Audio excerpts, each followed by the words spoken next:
Hello friends, अस्सलाम वालेकुम and welcome to reality TV. दोस्तों, हालात का कुछ पता नहीं चलता।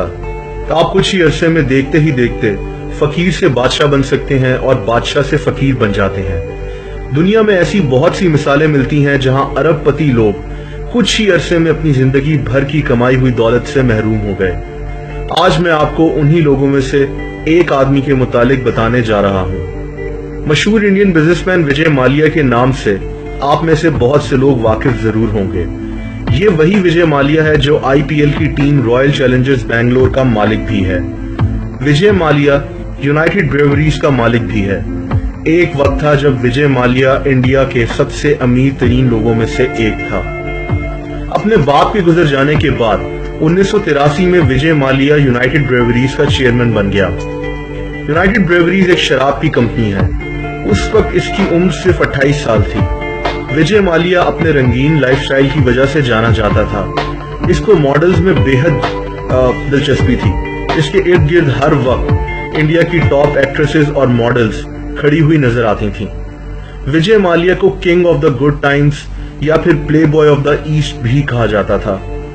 एक वक्त था जब विजय माल्या के पास अपना एक प्राइवेट जेट था, एक बहुत बड़ा बहरी जहाज था और बेशुमार गाड़ियां थीं। इसका बैंक अकाउंट खरबों रुपए से भरा पड़ा था। इसका बिजनेस 52 मुल्कों में फैला हुआ था। इंडिया की फार्मूला 1 रेसिंग टीम भी इसी की मलकियत थी। दोस्तों, टीपू सुल्तान की तलवार को जब लंदन में बेचने के लिए पेश किया गया तो ये विजय माल्या ही था जिसने इस तलवार को 2.25 करोड़ रुपए में खरीदा। 1996 के क्रिकेट वर्ल्ड कप में वेस्ट इंडीज की टीम को भी विजय माल्या की कंपनी ने स्पॉन्सर किया था।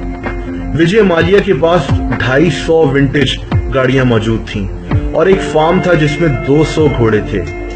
विजय माल्या ने सियासत में भी कदम रखा और आज भी ये इंडिया की पार्लियामेंट का मेंबर है। इतना सब कुछ हो जाने के बाद भी विजय माल्या की तबाही कैसे शुरू हुई? विजय माल्या की तबाही की जिम्मेदार किंगफिशर एयरलाइन है। ये एयरलाइन कंपनी विजय माल्या ने 2003 में शुरू की थी। इस एयरलाइन को लॉन्च करते ही किंगफिशर एयरलाइन इंडिया में बेहद मकबूल हो गई। ये इंडिया की नंबर 1 डोमेस्टिक एयरलाइन बन गई। लेकिन विजय माल्या चाहता था कि किंगफिशर एयरलाइन इंडिया के अंदर ही नहीं बल्कि इंडिया से बाहर भी सफर करे और इंटरनेशनल फ्लाइट्स शुरू करे। लेकिन रूल्स के मुताबिक विजय माल्या 5 साल से पहले इंटरनेशनल फ्लाइट्स शुरू नहीं कर सकता था। विजय माल्या ने 5 साल इंतजार करने के बजाय ये फैसला किया कि वो पूरी की पूरी एयरलाइन खरीद लेगा जो पहले से इंटरनेशनल फ्लाइट्स उड़ा रही होगी। चुनाचे विजय माल्या ने 2007 में एयर डेक्कन नामी एक एयरलाइन खरीद ली।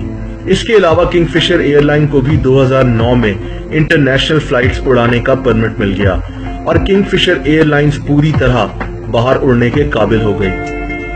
दोस्तों, 2009 में ही किंगफिशर इंडिया की सबसे बड़ी प्राइवेट एयरलाइन कंपनी बन गई और किंगफिशर का मार्केट शेयर 23% हो गया, जिसका मतलब था कि 23% मुसाफिर सिर्फ किंगफिशर एयरलाइन पर सफर कर रहे थे। किंगफिशर पर सफर करने वालों की तादाद 1 करोड़ से भी बढ़ गई। विजय माल्या जो पहले से ही खरबपति था, मजीद अमीर होने के ख्वाब देख रहा था।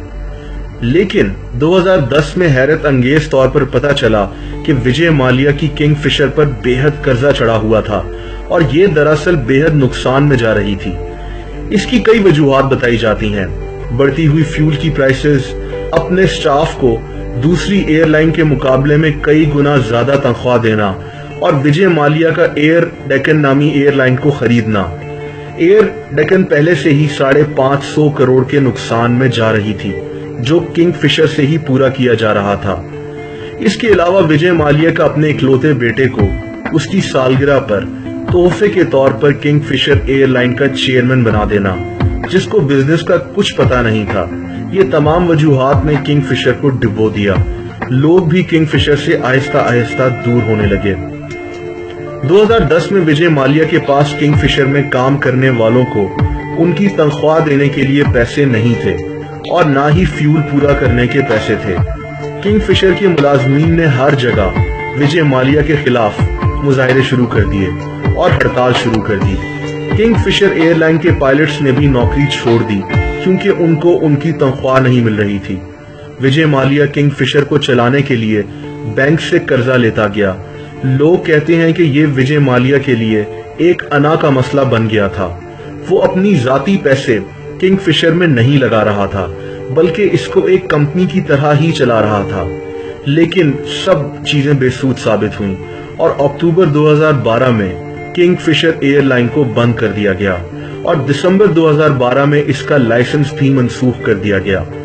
किंग फिशर पर 9,000 करोड़ का कर्जा चढ़ चुका था।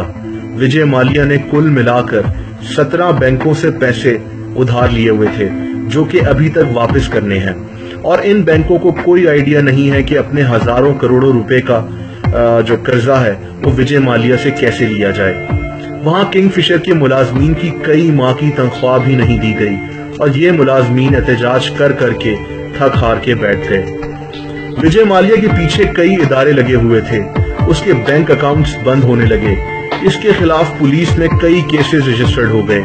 विजय माल्या यूके चला गया और फिर वापस नहीं गया।